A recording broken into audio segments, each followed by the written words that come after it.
साथियों, आज का जो कार्यक्रम है वो एक खास मकसद से आयोजित किया गया है, मगर आयोजकों में एक बात वाराणसी मंडल या जौनपुर जिले के लोगों को नहीं बताई कि आज का क्या विषय है, किस विषय पर यह कार्यक्रम आयोजित किया गया है। तो हमें वाराणसी का अनुभव था। वाराणसी में जब हमारा काशी मथुरा के विषय पर कार्यक्रम आयोजित किया गया, हमें परमिशन मिली थी सभा करने की, संबोधन करने की। तो रात के 1 बजे हमारे कार्यक्रम को निरस्त किया गया। इस वजह से वो कार्यक्रम नहीं हो पाया। तो हमने उस विरोध को शक्ति में रूपांतरित किया और 9 सितंबर को भारत बंद किया। कार्यक्रम अगर होता तो वाराणसी जिले का होता, आसपास के जिले के लोग आते, 10-15 हजार लोग आते, मगर उसका रिजल्ट कितना आया? अभी विरोध करने से ज्यादा रिजल्ट आया। पूरे देश भर में schedule caste, schedule tribe, backward caste के लोग गर्व से सीना चौड़ा करके कह रहे हैं कि सम्राट अशोक हमारा पुरखा है, बुद्धा हमारा पुरखा है। तो लड़ाई लड़ते समय दांवपेच महत्वपूर्ण है। तो जौनपुर में एक मामला, विवाद का मामला खड़ा हो गया है, उसकी चर्चा करने के लिए हमने आज मीटिंग का आयोजन किया। और वो चर्चा किस मुद्दे पर हो रही है? इसमें जौनपुर के कितने लोग हैं? हाँ, जौनपुर के लोग हैं। खुशी की बात है। चर्चा इस मुद्दे पर हो रही है कि यहां जो एक मस्जिद है जिसका नाम अटाला मस्जिद है, ये अटाला देवी का मंदिर है। चर्चा किस मुद्दे पर हो रही है? सिटी के अंदर जो एक मस्जिद है, उस मस्जिद का नाम अटाला मस्जिद है। तो ब्राह्मण लोग क्या चर्चा कर रहे हैं? वो मंदिर, वो मस्जिद नहीं है, अटाला नामक देवी का मंदिर है। यहां का जो सिविल जज है, कोई शर्मा या मिश्रा, उसने ऑर्डर निकाला है, किसी का कोई आपत्ति हो तो आपत्ति लेकर आए। किसी ने केस दायर कर लिया है कि ये मस्जिद नहीं है, मंदिर है, इस पर किसी का कोई आपत्ति हो तो आपत्ति जताने का अपील जज ब्राह्मण साहब अपील कर रहे हैं कि किसी का कोई आपत्ति है तो आपत्ति करो।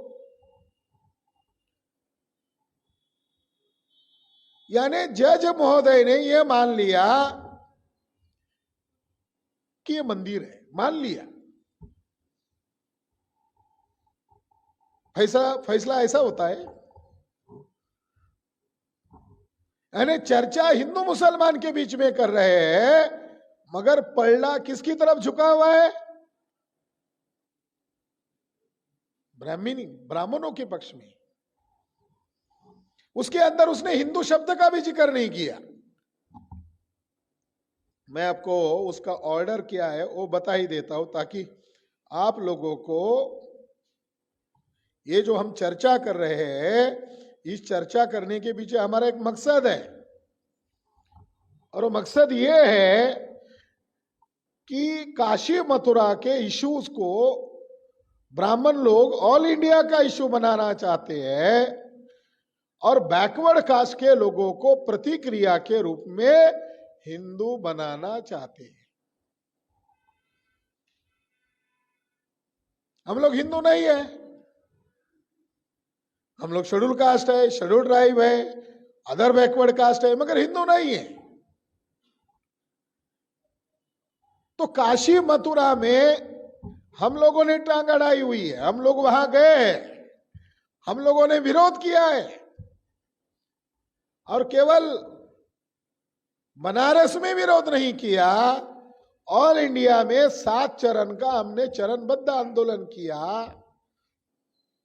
तो जो हिंदू मुसलमान की चर्चा हो रही है, शायद इससे आरएसएस के लोगों को डर लग गया कि ये लोग यहां भी आ गए, ये लोग मथुरा में भी आ गए, ये लोग बनारस में भी आ गए। जिन्होंने हमें परमिशन नकारा था, आप लोग उसमें शामिल हुए होंगे। एक सिंगल पुलिस सड़क पर नहीं था, सिंगल। भाई लॉ एंड ऑर्डर मेंटेन करने की जिम्मेदारी आपकी है, आपको भीड़ को कंट्रोल करना चाहिए था। कब आए हो? जब कमिश्नरेट के पास आए हम लोग, जब हम जिलाधिकारी के पास गए, तब उनकी फौज वहां इकट्ठा होने लगी बनारस में अंबेडकर स्टैचू के पास। तो उनके विरोध करने के कारण हमें क्या हुआ?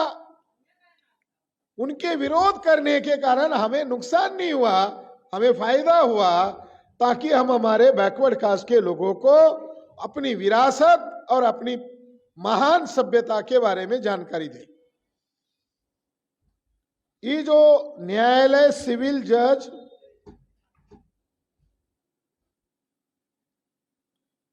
शहर जौनपुर, जज साहब का नाम है, कोई सिविल जज है शहर जौनपुर।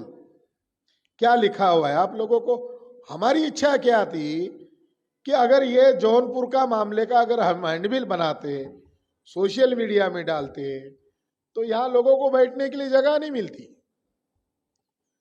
मगर वही उंगली करने वाले लोग आ जाते और इस कार्यक्रम की परमिशन ही निरस्त कर देते, जबकि हॉल के कार्यक्रम को परमिशन की जरूरत नहीं है। तो आयोजक लोगों को मैंने कहा कोई हैंडबिल नहीं निकालने का, मगर ऑनलाइन मीटिंग करने का और लोगों को समझाने का कि इस कार्यक्रम में ज्यादा से ज्यादा लोगों को पहुंचना है, क्योंकि हमें सड़क की लड़ाई लड़नी है। तो मुझे अकेले को समझकर नहीं चलेगा, हमारे आम लोगों को समझ में आना चाहिए ना। मुझे अकेले को समझने से कोई मतलब है? ये जज महोदय क्या लिख रहे हैं, क्योंकि इसका मैं रिकॉर्ड कर रहा हूं और इस रिकॉर्ड को हम पब्लिश कर रहे हैं, यानी ये हमारे बीच की चर्चा नहीं है, अब ये आम चर्चा है। जज महोदय ने स्पष्ट तौर पर लिखा हुआ है, जज महोदय का आदेश पहले मैं आपको बताता हूं। स्वराज वाहिनी एक ऑर्गेनाइजेशन है ब्राह्मणों का, स्वराज वाहिनी एसोसिएशन बनाम पीस कमेटी जामा मस्जिद, दिनांक 16/10/2023 पत्रावली पेश हुई। आवेदक द्वारा प्रार्थना पत्र, शपथ पत्र ग अंतर्गत एक नियम 6 जाब्ता दीवानी इस आशय का प्रस्तुत किया गया कि प्रस्तुत वाद प्रतिनिधिवाद के रूप में दाखिल करने की अनुमति दी जाए। पेश होकर आदेश प्रकीर्णवाद के रूप में दर्ज होकर पेश हुआ। सिविल प्रभारी सिविल जज शहर जौनपुर, दिनांक 16/10/2023 प्रकरण प्रस्तुत। प्रार्थना पत्र 4 में शपथ पत्र 5 आवेदक की ओर से अंतर्गत आदेश 1 नियम 8 दीवानी प्रक्रिया संहिता प्रस्तुत कर याचना की गई है, प्रस्तुत वाद प्रतिनिधिवाद के रूप में दाखिल करने की अनुमति दी जाए। सुना एवं पत्रावली का अवलोकन किया। पत्रावली के अवलोकन से स्पष्ट है कि वाद पत्र में विवादित प्रश्नगत मंदिर माता अटाला देवी का प्राचीन पवित्र मंदिर है और सनातन धर्म के लोगों का आस्था का केंद्र है। या उन्होंने अभी हिंदू शब्द टाल दिया है, अब यह नया शब्द ले लिया है, सनातन धर्म। उक्त स्थिति में वादीगण सभी नागरिकों को जो माता अटाला देवी से जुड़े हैं और उनकी आस्था कायम है, इधर आस्था शब्द आया, की ओर से यह वाद प्रस्तुत किया गया है, उक्त वाद सार्वजनिक संपत्ति के बाबत दायर किया गया है।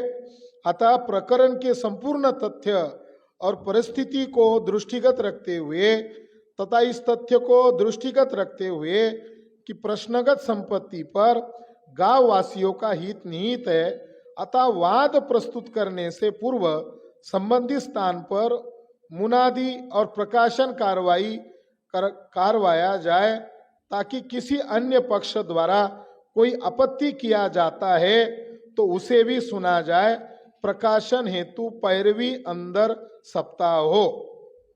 यानी ये उन्होंने डिक्लेयर कर दिया कि किसी का कोई आपत्ति हो तो बताया जाए।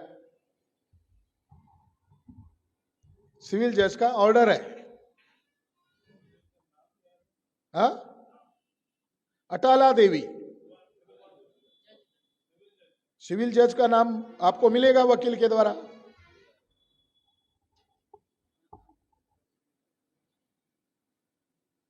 तो साथियों, इन लोगों का ये कहना है कि ये जो मस्जिद है अटाला देवी मस्जिद, ये क्या है? मस्जिद नहीं है, मंदिर है। और उस देवी का नाम क्या है? अटाला देवी। और जज साहब का कहना है यह आस्था का मामला है।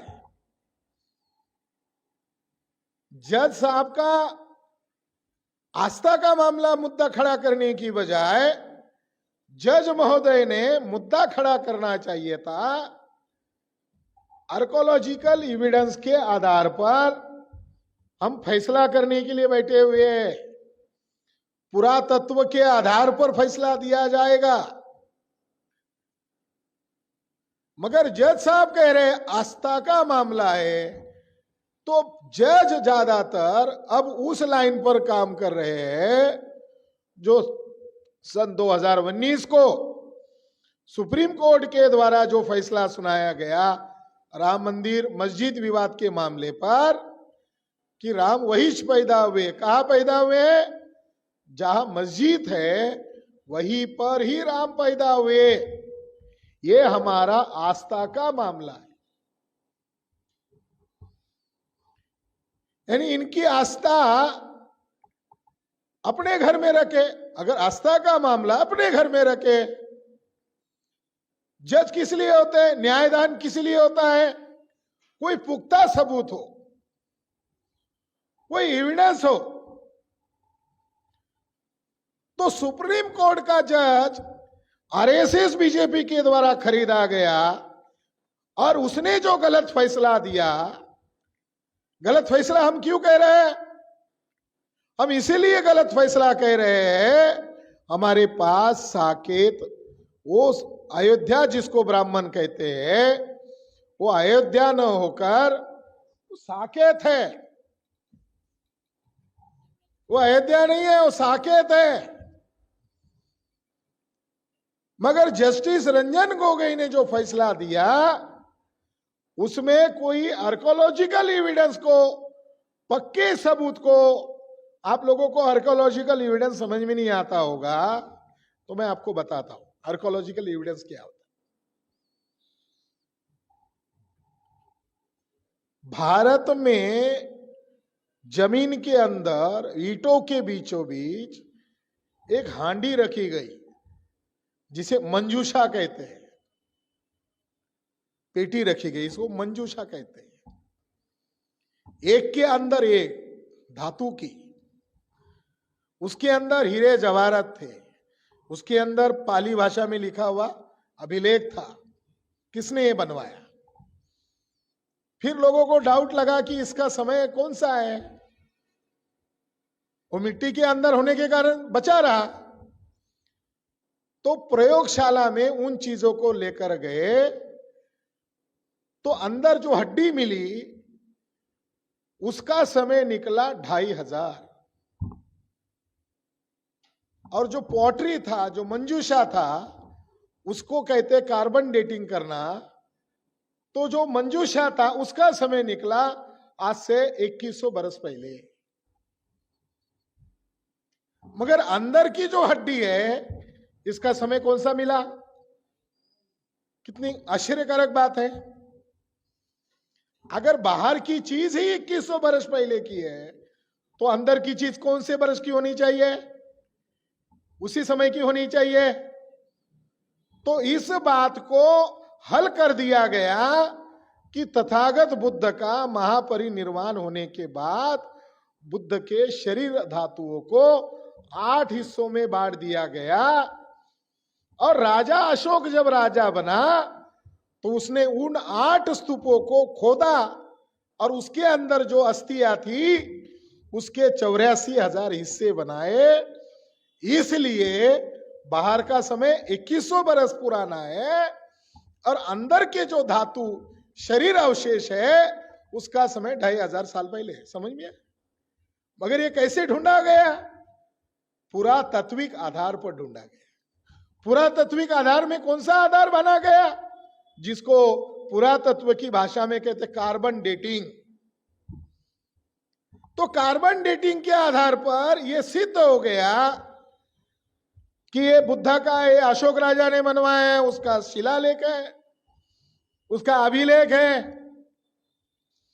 और जो साकेत है वहां पर भी ढूंढा गया था, मगर उन चीजों को इग्नोर करते हुए, उन चीजों को दरकिनार करते हुए जस्टिस गोगोई ने जो फैसला दिया ये गलत फैसला है। ये राम मंदिर बनाने का मामला नहीं है, ये SC ST OBC को ब्राह्मणों का गुलाम बनाने का मामला है। ये राम मंदिर का मामला नहीं है। उसमें भी आश्चर्यकारक बात, इतिहासकार लोग बोलते हैं राम काल्पनिक है, कृष्ण काल्पनिक है, शिव काल्पनिक है, इतिहासकार बोलते हैं माइथोलॉजिकल कैरेक्टर। मुझे बड़ा आश्चर्य लग रहा है कि जस्टिस गोगोई ने फैसला सुनाते समय कोई चरस गांजा लिया था। मुझे बड़ा आश्चर्य लग रहा है कि इतिहासकार मानते हैं कि राम काल्पनिक है, कृष्ण काल्पनिक है, मगर जज साहब क्या कह रहे हैं? यहीं पर पैदा हुए, यहीं पर पैदा हुए का मतलब क्या है? जज साहब ये मान रहे हैं कि राम अब काल्पनिक नहीं है। 2019 के पहले तक वो काल्पनिक था, अब हम फैसला सुना रहे हैं, अब राम काल्पनिक नहीं है, राम अब क्या हो गए? ऐतिहासिक हो गए। ये कहां जा रहा है भारत? ये तो सत्यानाश करने का कार्यक्रम है। काल्पनिक बातों को अगर इतिहास घोषित कर दिया जाएगा तो भारत में क्या होगा?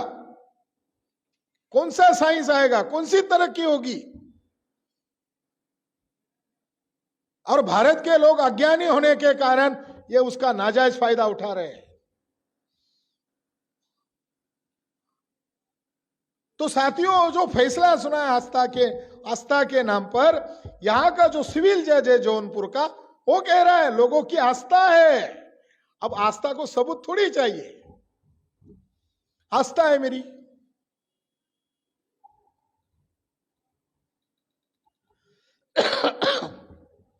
तो जौनपुर का जो मामला है, ये जौनपुर का मामला जज साहब कह रहे हैं किसी को कोई आपत्ति है तो उनको आपत्ति जतानी होगी। तो हम लोग आपत्ति जताने वाले हैं, यही बताने के लिए ये आज का कार्यक्रम का आयोजन किया गया।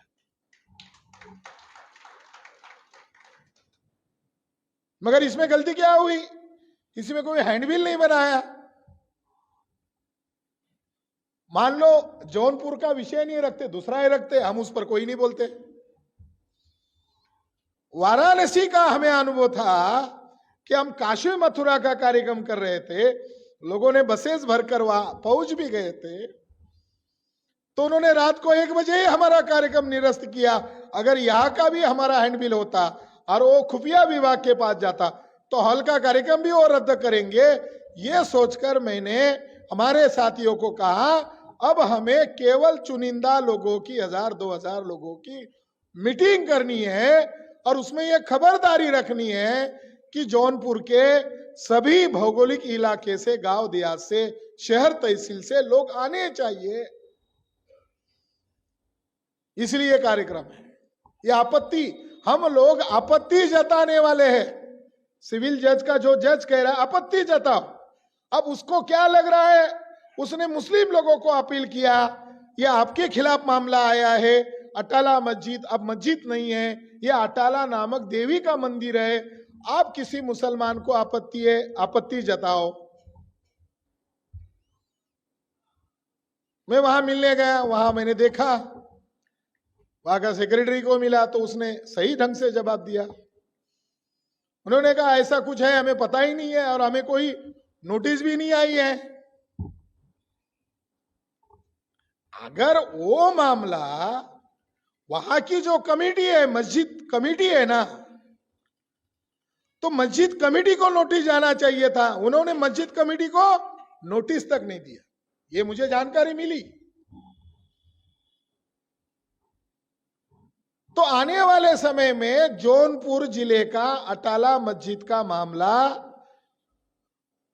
ब्राह्मण लोग भड़काकर उत्तर प्रदेश में हिंदू मुसलमान के मामले खड़े करने वाले हैं। ये हमारे सामाजिक आंदोलन के लिए बहुत बड़ा खतरा है।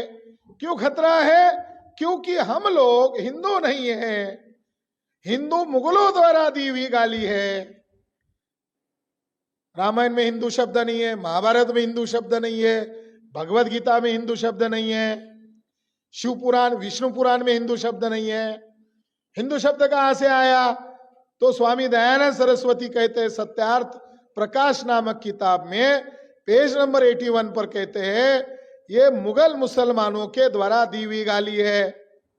तब ब्राह्मणों को लगा इधर हिंदू के नाम पर काशी मथुरा में नाटक कर रहे हैं।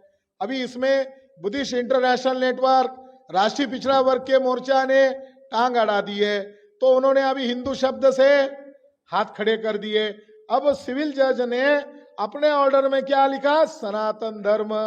अरे सनातन धर्म ही बुद्ध धर्म का पर्याय सूचक नाम है। बुद्ध धर्म का नाम ही सनातन धर्म है। लड़ाई हिंदू मुसलमान की होगी तो ब्राह्मण उनको ऐसे घुमाएंगे। वास्तविक लड़ाई किन लोगों के बीच में है? वास्तविक लड़ाई इस देश के मजलूम लोग, जिन्हें 6500 जातियों के टुकड़ों में बांटा वो लोग, और ये विदेशी ब्राह्मण, इनके बीच में लड़ाई है। बाबा साहब अंबेडकर ने यही बात सादी सिंपल भाषा में कही कि भारत का इतिहास कुछ और नहीं है, नाग बनाम विदेशी ब्राह्मण। ये 6500 जाति के टुकड़े में बटे हुए लोगों का नाम है नाग लोग। हम लोग नाग वंश के लोग हैं और ये ब्राह्मण विदेशी नस्ल के लोग हैं। तो विदेशी लोगों के खिलाफ हमारी लड़ाई है। ब्राह्मण केवल विदेशी नहीं है, ब्राह्मण जंगली है, असभ्य है।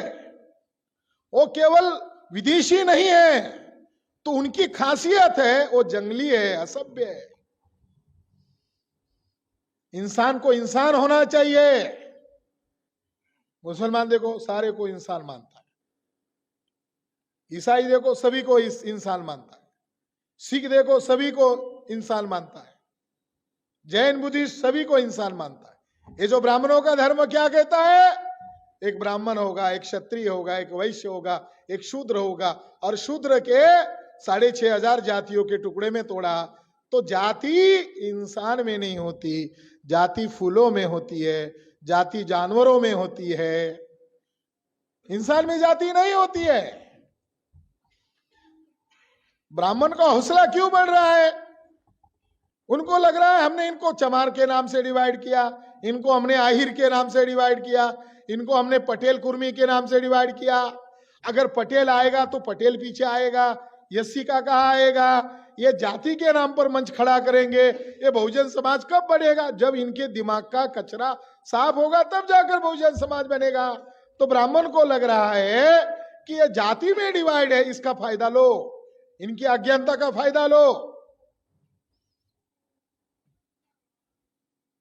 ये जो मामला है ये जौनपुर का मामला नहीं है।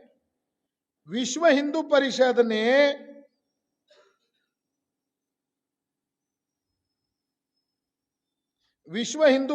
ने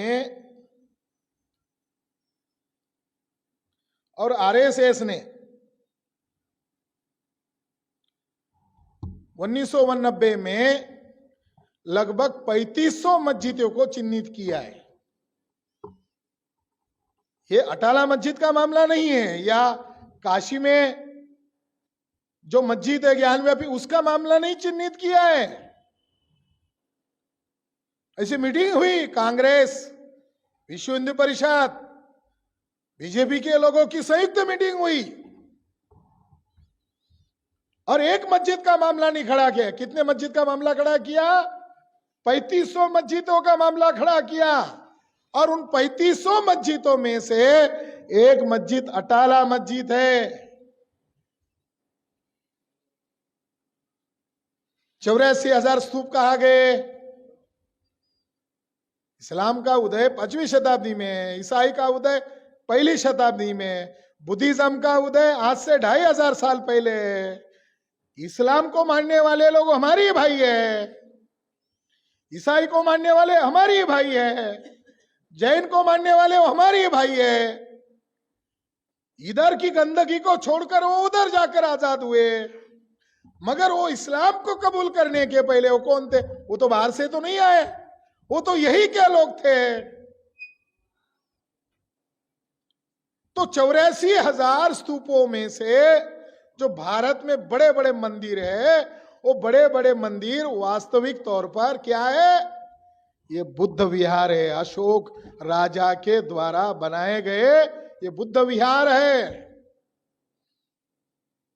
तो उन्होंने जो 3500 मस्जिदों की लिस्ट बताई है, मैं आपको ये रिकॉर्ड में भी कर रहा हूं। और ये जानकारी आरएसएस का जो पब्लिकेशन है, आरएसएस के द्वारा एक किताब प्रकाशित की गई है, Hindu temples what happened to them, 2 खंडों में इसको प्रकाशित किया, जिसका लेखक है सीताराम गोयल। आरएसएस का एक आदमी ने एक किताब लिखी और उसमें कहा कि इतनी इतनी मस्जिद, पूरी लिस्ट छापी है। महाराष्ट्र की कौन सी है, हरियाणा की कौन सी है, दिल्ली की कौन सी है। इसका मतलब वो देश में फसाद करना चाहते हैं। आरएसएस बीजेपी के लोग देश का माहौल खराब करना चाहते हैं। हम ये राह नहीं देख रहे कि मुसलमान इसका विरोध करे या ना करे। ये मामला हिंदू मुसलमान का नहीं है, ये मामला बैकवर्ड कास्ट के लोगों को हिंदू बनाने का मामला है। इसलिए बैकवर्ड कास्ट की तरफ से इसका विरोध होना चाहिए, क्योंकि हमारे लोगों को, अज्ञानी लोगों को लपेटने वाले हैं ना इसमें प्रतिक्रिया के रूप में। उत्तर प्रदेश की जो लिस्ट उसने छापी है, उसमें आगरा डिस्ट्रिक्ट के लगभग उसने 10 मस्जिदों का जिक्र किया है। अलीगढ़ में लगभग 5 और 3 8 मस्जिदों का जिक्र किया है। इलाहाबाद में 5 और 10-12 मस्जिदों का जिक्र किया। आजमगढ़ डिस्ट्रिक्ट में 5 मस्जिदों का जिक्र किया है। बदायूं डिस्ट्रिक्ट में लगभग 7 मस्जिदों का जिक्र किया है। बहराइच डिस्ट्रिक्ट में 1 मस्जिद का जिक्र किया है। बलिया डिस्ट्रिक्ट में लगभग 2 मस्जिदों का जिक्र किया, मतलब वो मस्जिद हमारे मंदिर है। बाराबंकी डिस्ट्रिक्ट में 7 मस्जिदों को दावा है कि ये मंदिर है। बरेली डिस्ट्रिक्ट में 3 मस्जिदों को कह रहे वो मंदिर है। बिजनौर डिस्ट्रिक्ट में कह रहे हैं 7 मस्जिद जो है मंदिर है। बुलंदशहर डिस्ट्रिक्ट में 5 मस्जिद को कह रहे हैं ये मंदिर है। एटा डिस्ट्रिक्ट में लगभग 5-6 मस्जिद है जिनको उनका मंदिर कहने का दावा है। उसके बाद फर्रुखाबाद डिस्ट्रिक्ट में लगभग 4 मस्जिद है जिनको मंदिर कह रहे हैं। फतेहपुर डिस्ट्रिक्ट में 4 मस्जिदों को मंदिर कह रहे हैं। फैजाबाद डिस्ट्रिक्ट में, अब अयोध्या फैजाबाद में आता है, अयोध्या पर कब्जा कर लिया, मगर अभी कुल मिलाकर 5 मस्जिदें हैं जिसको मंदिर का दावा कर रहे हैं। उसके बाद गोंडा डिस्ट्रिक्ट में 4 मस्जिदों को उनका कहना ये मंदिर है। गोरखपुर डिस्ट्रिक्ट में 3 मस्जिद है जिनका यह दावा है कि ये मंदिर है। हमीरपुर डिस्ट्रिक्ट में 5, 6, 7 मस्जिद है, वो उनका दावा है मंदिर है। और हरदोई में लगभग 5-6 मस्जिदों का दावा है। जालौन डिस्ट्रिक्ट में 5 मस्जिदों का वो दावा है। जौनपुर में लगभग 8, 10, 12 मतलब इसमें सबसे ज्यादा है जौनपुर, जिस पर आज हम चर्चा कर रहे हैं। उसमें से एक पत्ता खोला है केवल, अटाला, क्योंकि ये मुस्लिम बहुल एरिया है। जौनपुर जो है ये मुस्लिम बहुल जिला है, और जहां मुस्लिम बहुल जिला है वहां जल्दी प्रतिक्रिया होगी। ब्राह्मणों का आकलन है। अब वो हमारे पास हर जिले के डिस्ट्रिक्ट है, हर ऑल इंडिया के हर डिस्ट्रिक्ट की लिस्ट है हमारे पास, और हमारा दावा क्या है कि जो तुम 3500 मस्जिदों का विवाद खड़ा कर रहे हो, जब भारत में इस्लाम आया ही नहीं था तब वो क्या था? हमारा ये दावा है ना। अब आप दोनों ही लड़ रहे हो, या तो मंदिर है या तो मस्जिद है। ब्राह्मण हमारा सगा नहीं हो सकता, ब्राह्मण हमारा सगा नहीं है, मगर मुसलमान हमारा सगा जरूर हो सकता है। वो किस आधार पर? क्योंकि उसका डीएनए और हमारे बैकवर्ड कास्ट के लोगों का डीएनए एक है। इसमें जो मस्जिदों का जिक्र है, देखो मैं नाम बता रहा हूं। नंबर 1 जौनपुर में अटाला मस्जिद, इसको अटाला देवी टेम्पल कह रहे हैं। नंबर 2 धारीबा मस्जिद, ये कह रहे विजय चंद्र टेम्पल, ये नाम भी दे दिया उन्होंने। ये बात यहां के मुसलमानों को भी मालूम नहीं है, और यहां के लोगों के साथ, पढ़े लिखे मुस्लिम लोगों के साथ हम मीटिंग करना चाहते हैं। एक मस्जिद है धारीबा मस्जिद, तीसरे नंबर की मस्जिद है झनकारी मस्जिद। झनकारी मस्जिद है ना इधर, जानकारी नहीं होगा आपको। इसको कह रहे जयचंद्र टेम्पल है। लाल दरवाजा मस्जिद, लाल दरवाजा मस्जिद देखा है? ये लाल दरवाजा मस्जिद को कह रहे हैं ये विश्वेश्वरा टेम्पल है। मैंने उसको नाम तक दे दिए, विश्वेश्वरा टेम्पल है।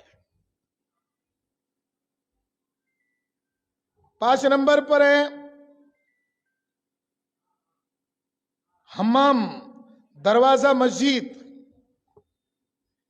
इसको ये कह रहे हैं ये भी टेम्पल है, हिंदू टेम्पल है।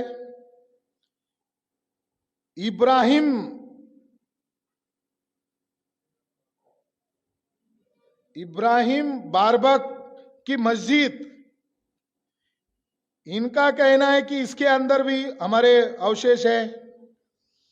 एक 7वें नंबर की मस्जिद है जामी मस्जिद, ये कह रहे हैं, इसका नाम भी ढूंढ ले, इसका नाम है पटाला देवी। एक अटाला देवी, एक पटाला देवी, गजब के नाम। एक अटाला देवी, दूसरे का नाम पटाला देवी। 8 नंबर पर है किला, यहां पर एक किला है, फोर्ट है बड़ा, उसको कह रहे हैं ये भी टेम्पल है। 9 नंबर पर है अकबरी ब्रिज ऑन गोमती, गोमती नदी है ना, उसके ऊपर एक ब्रिज है जिसका नाम है अकबरी मस्जिद। ये कह रहे हैं ये मंदिर के मटेरियल है। 10 नंबर पर एक खालिस मुखलिस या 4 अंगुली मस्जिद, 4 अंगुली मस्जिद नाम सुना होगा, उसको ये कह रहे हैं ये भी टेम्पल की साइट है। 12 नंबर पर है 11 नंबर खाना जहान की मस्जिद। 12 नंबर पर है रजिया शाह फिरोज, रजा शाह फिरोज, इनका कहना है कि ये भी टेंपल है। तो आज हम चर्चा कर रहे हैं कि अगर फैसला करना है तो फिर आर्कोलॉजिकल आधार पर करो। फैसला करना है तो आर्कोलॉजिकल आधार पर करो। आर्कोलॉजिकल यानी पुरातत्व के आधार पर करो, ये हमारी डिमांड है। तो ब्राह्मण का दलील क्या है? ब्राह्मण इस पर राजी है, मगर वो दलील क्या देते हैं कि मुसलमान और उनके जो शासक लोग हैं, मुगल है, यहां जो वंश था ये शार्की वंश, ये जो मस्जिद बनाई है इन मस्जिदों का समय भी है शार्की वंश। तो इन लोगों को ये कहते हैं ये मुगल है, ये शार्की है, ये हुमायूं है, ये बाबर है, ये आक्रांता लोग हैं, ये यहां के निवासी लोग नहीं है, ऐसा इनका दलील होता है कोर्ट में। तो हम भी दलील करेंगे, हम भी वहां जाएंगे, तो हम कहेंगे अगर वो आक्रांता थे तो ब्राह्मण कौन थे? ब्राह्मण भी तो आक्रांता थे, जो आज हमारे ठेकेदार बने हुए हिंदू के नाम पर। ठेकेदार लोगों को एक्सपोज करना होगा ना, ये भी आक्रांता लोग हैं, ये भी विदेशी लोग हैं। तो साथियों, ये जो अटाला मस्जिद का मामला है, ये अटाला मस्जिद का मामला नहीं है, ये हमारी धरोहर और इतिहास को मिटाने का मामला है। हम वेट कर रहे हैं कि मुस्लिम लोग क्या स्टैंड लेंगे। हमें कोई जल्दबाजी नहीं है, हम उनके बड़े नेताओं के साथ मीटिंग करने के लिए तैयार है, हम उनके साथ वार्तालाप करने के लिए तैयार है। क्यों? वो हमारे दुश्मन नहीं है, किसी भी सूरत हाल में हमारे दुश्मन नहीं हो सकते। मगर आस्था के नाम पर आप उस मस्जिद पर दावा करोगे जैसे अयोध्या में किया, और अल्टरनेट दूसरी मस्जिद खड़ा करने के लिए 5 एकड़ 10 एकड़ जमीन दोगे, वो नुकसान मुसलमान का नहीं है। मुसलमान के पुरखे और हमारे पुरखे पहले बुद्धिस्ट थे, और बुद्धिस्ट धरोहर पर कब्जा करना ये हमारा नुकसान है। अब मैं अटाला मस्जिद के संदर्भ में आपको जानकारी देने के लिए मैं यहां आया हूं। तो अटाला मस्जिद के पहले मैं आपको यहां के जाफराबाद की जानकारी देता हूं। जाफराबाद नजदीक है ना, जफराबाद ये जो गांव है या हिस्सा है इसका, अभी एक छोटा हिस्सा होगा, इसका पुराना नाम है मना इच्छा नगर। ये जो जफराबाद जो गांव है इसका पुराना नाम क्या है? मना इच्छा नगर। और सन 1908 में ब्रिटिश पीरियड में जौनपुर गैजेटियर प्रकाशित हुआ। किसी भी जिले की अगर जानकारी लेनी है तो इतिहास की किताबें में बाद में ढूंढो, पहले हर डिस्ट्रिक्ट का गैजेटियर ढूंढो। मैं जहां भी आज जिस भी डिस्ट्रिक्ट में जाता हूं तो मैं पहले वहां का गैजेटियर पढ़ता हूं। तो गैजेटियर पढ़ने से पता चलता है 2000 साल पहले वहां का नाम क्या था, फिर 12वीं शताब्दी में क्या नाम था, और आज मैं जा रहा हूं आज क्या तब्दीली हुई है, तो हमें दिखाई देता है ये चेंज हुआ। जौनपुर गैजेटियर में पेज नंबर 330 पर यह लिखा हुआ है, जफराबाद प्राचीन शहर है जो गुमती नदी के राइट साइड में किनारे पर स्थित है और जौनपुर के दक्षिण पूर्व में 4.75 मील की दूरी पर है। बराबर। जाफराबाद के बाद क्या बताए? जफराबाद शहर प्राचीन ऐतिहासिक जगह है और प्राचीन अवशेषों के लिए यह शहर प्रसिद्ध है। उसका प्राचीन नाम मना इच्छा था और यह बौद्ध कालीन प्रसिद्ध नगर था। हम इन बातों को हमारा और मुसलमान का झगड़ा करने के लिए नहीं खड़ा कर रहे, ये भी बात ध्यान रखना। हम इन विषयों में हाथ इसलिए नहीं डाल रहे कि उधर वो तेल डाल रहे, आग डाल रहे, उसमें हम उसमें जम करके हम भी मुसलमानों को दुश्मन नहीं बनाना चाहते। हम इतिहास में ढूंढना चाहते हैं, हम इतिहास में वास्तविकता ढूंढना चाहते हैं। साथियों, उस शहर को शहर अनवर अर्थात प्रकाश की नगरी भी कहा जाता था, और उसका जो नाम जाफराबाद बना, गजीउद्दीन तुगलक के तीसरे पुत्र जफर ने कोई सिंह, कोई राजा था, उसको हराकर इस शहर को अपने नाम से जफराबाद नाम दिया, और उसका ये रिकॉर्ड है। जफराबाद शहर के पास बहुत सारे प्राचीन किले हैं।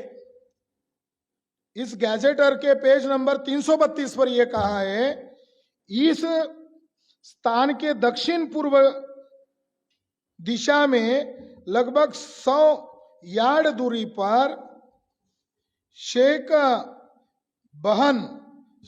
वहब की मस्जिद है।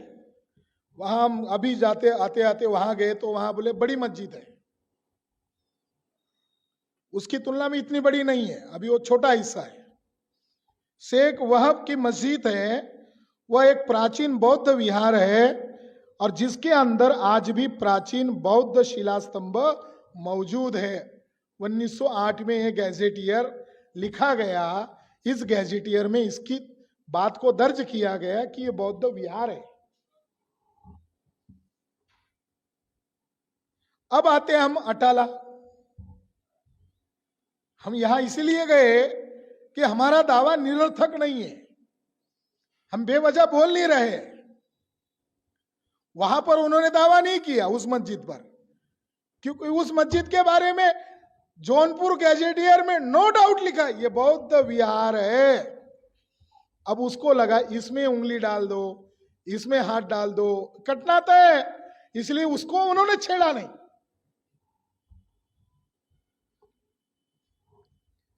(1891) में हिस्ट्री ऑफ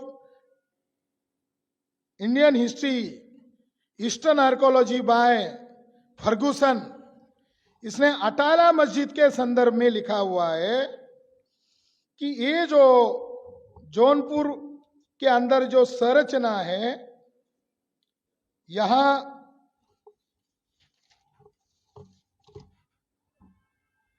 ये मस्जिद खड़ी है। उसने पेज नंबर 120 पर कहा, जौनपुर की सभी मस्जिदों में अटाला मस्जिद बेहद सुंदर है, और सन 1408 में उसका निर्माण पूरा हुआ था। यानी ये रिपोर्ट कह रहा है, इंडियन ईस्टर्न आर्कोलॉजी फर्ग्यूसन कह रहे हैं कि इसका निर्माण कब हुआ है? 1408 में हुआ है। 4 स्तंभ एक रेशा में खड़े हैं और ऊपर के छत को वो सहारा देते हैं, सपोर्ट देते हैं, जैसे बौद्ध मंदिरों में स्पष्ट दिखाई देता है। उसने एक उदाहरण भी दिया कि ऐसा ही मंदिर हमने राजस्थान के आबू पर्वत पर देखा था, जिस पर ब्राह्मण अपना दावा करते थे, और उसकी संरचना और इसकी संरचना एक जैसी है, और उन्होंने कहा कि यह बौद्ध स्थल है।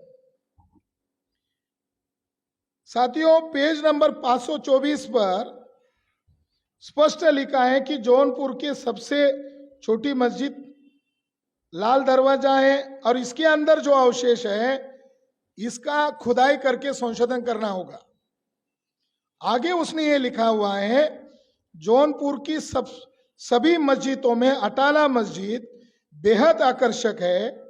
उसके मध्य में डोम है और चारों बाजू में स्तंभ है जो जमीन में खड़े हैं। मस्जिद के सामने वाले स्तंभ डबल चौरस आकार में है। एक रेशा में खड़े 3 स्तंभ चौरस आकार के हैं और ऊपर के छत को सपोर्ट करते हैं। बाहरी बाजू में उसके 2 ताल है। निचले ताल में एक रेशा में बाहर की बाजू में खुलने वाले भिक्षुओं की खोलियां हैं। अंदर जो आप जाओगे तो भिक्षुओं के कमरे हैं। और यह सभी प्राचीन संरचनाएं बागेन हुगेल, कोई हिस्टोरिकल है, हिस्टोरियन है, इतिहासकार है, उसने उसका नाम का जिक्र करते हुए कहा, वागेन हुगेल के अनुसार यह मूलतः बौद्ध विहार की संरचना है। ये मैं यहां प्रस्तुत कर रहा हूं, तो हम क्या कोर्ट में प्रस्तुत नहीं कर सकते?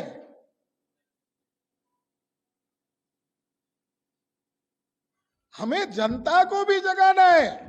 उधर तो वो जो लोग बैठे हुए हैं वो आर्कोलॉजी को सबूत नहीं मान रहे, आस्था को सबूत मान रहे, उनको भी देंगे हम लोग।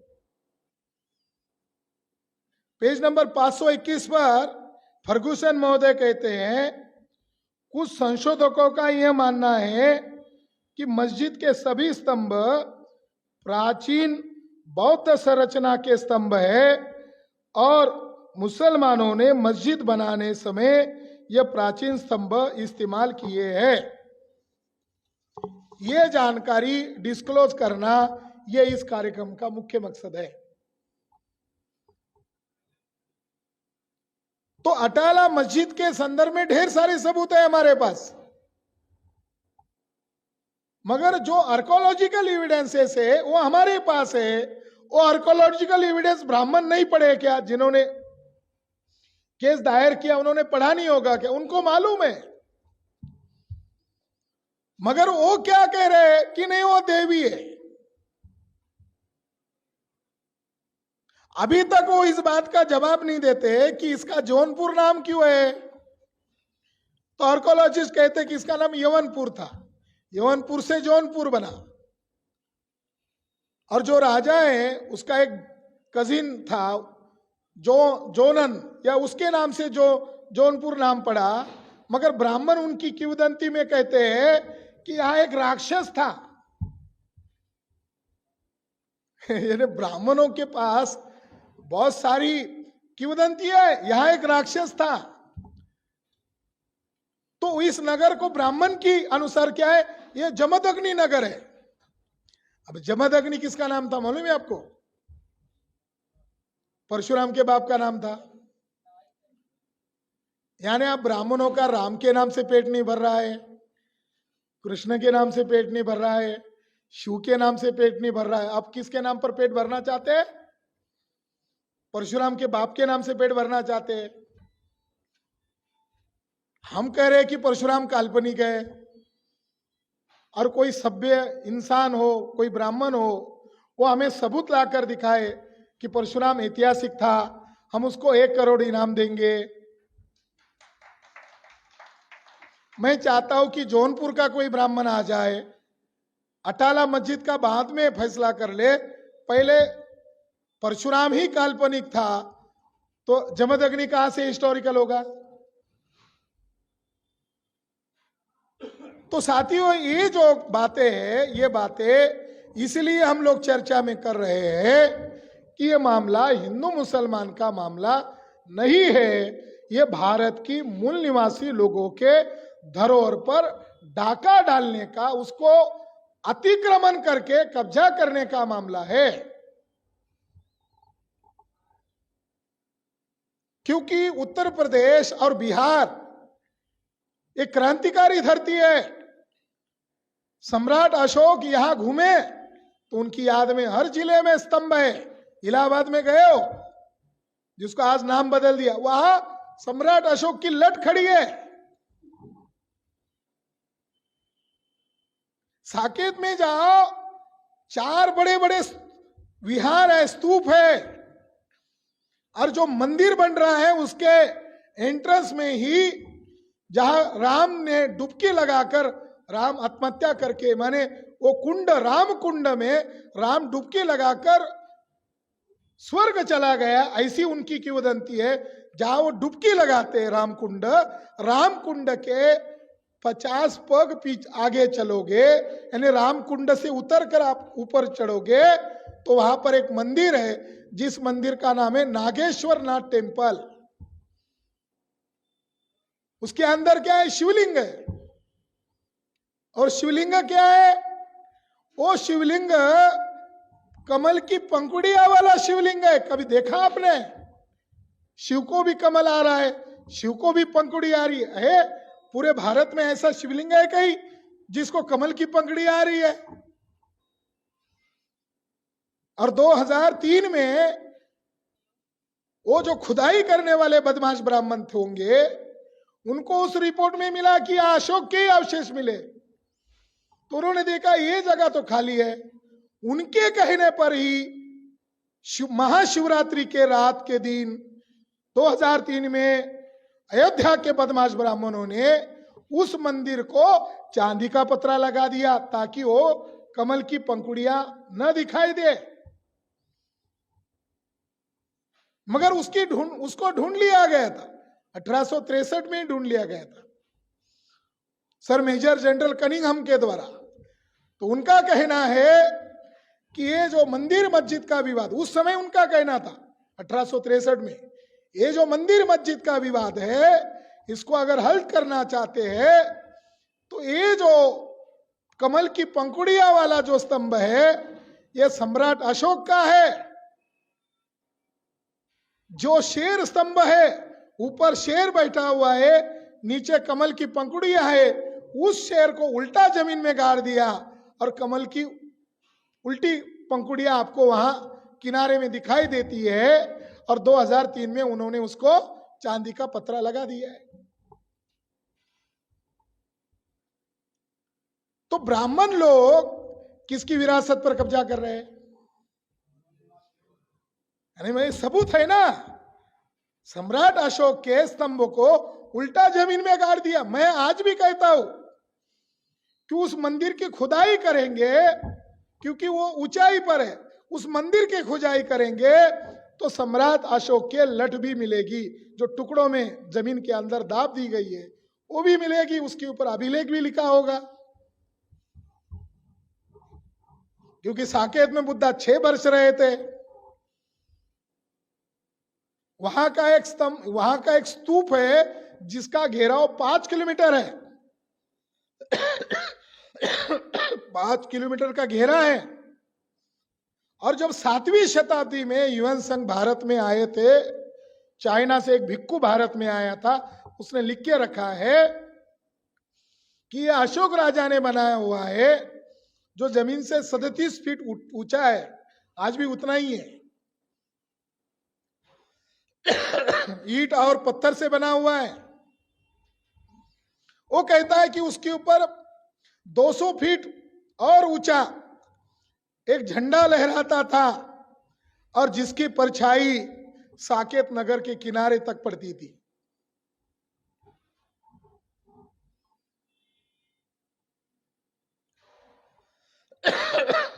अब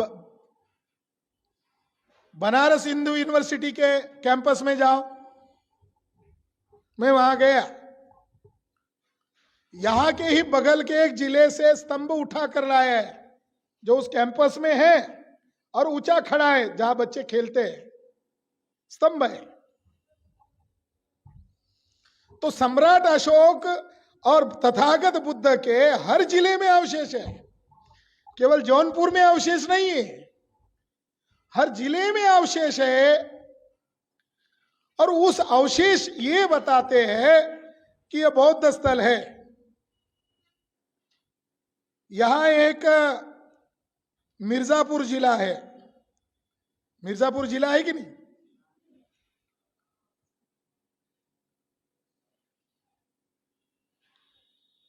मिर्जापुर जिले में एक स्तूप मिला है, एक मंदिर मिला है। उस गांव का नाम कोई बुराई गांव या ऐसा बुराऊ गांव, ऐसा कुछ नाम है। ओरिजिनल नाम उसका होगा बुद्धगांव या बुद्धपुर।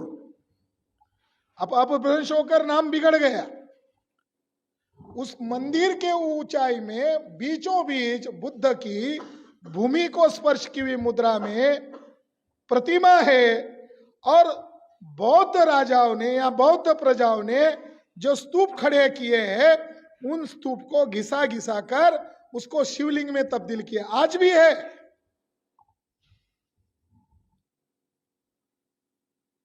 तो हम चर्चा इसलिए नहीं कर रहे हैं कि हमें जौनपुर पर दावा करना है, बल्कि हमें जौनपुर पर दावा नहीं करना है, उत्तर प्रदेश पर दावा करना है, पूरे देश पर दावा करना है। अगर उत्तर प्रदेश पर दावा करना है तो फिर उत्तर प्रदेश के मूल निवासी बहुजनों को मैदान में आना होगा, और मैदान में आने के लिए उनको जो जानकारी चाहिए वो जानकारी, पर्याप्त जानकारी हमारे पास है। मैं इस मौके पर एक सबूत आपको देना चाहता हूं जो आप फील्ड में प्रचार कर सकते हो। ब्राह्मण मुस्लिम लोगों को कहते हैं ये मूर्ति भंजक लोग हैं, ये मूर्तियां तोड़ने वाले लोग हैं, ऐसा वो आरोप लगाते हैं। मगर दुनिया में अभी इस्लाम और बौद्ध धर्म में चर्चा चल रही है दुनिया में, और कई मुस्लिम स्कॉलर का यह कहना है कि ऐसा ऐसा कुरान में नाम आया है तो ये बुद्ध का ही नाम है, ऐसा दावे से बोलने वाले मुस्लिम स्कॉलर भी आज है। मगर मुसलमानों पर आरोप करते हैं ये मूर्ति भंजक लोग हैं। ब्राह्मणों का सबसे प्राचीन ग्रंथ है जिसका नाम ऋग्वेद है, और ऋग्वेद में यह लिखा हुआ है कि यहाँ के जो सिंधु जन हैं, यहाँ के जो मूल निवासी लोग हैं, ये मूर्तियां बनाते हैं, ये अपने आदर्श को प्रतिमा में देखना चाहते हैं, इसलिए इनके लोगों की घृणा करो, इनकी मूर्तियों को तोड़ो। क्योंकि ब्राह्मण मूर्ति पूजक नहीं है, ना उनका कोई आदर्श है, ऐसा ऋग्वेद में लिखा हुआ है। इस आधार पर यह ठोस दावे से कहा जा सकता है कि ब्राह्मण लोग किसी भी मूर्ति को नहीं मानते थे, किसी भी प्रतीक को नहीं मानते थे। आज वो दावा क्यों कर रहे हैं? आज मूर्ति पूजक क्यों बन गए आप लोग?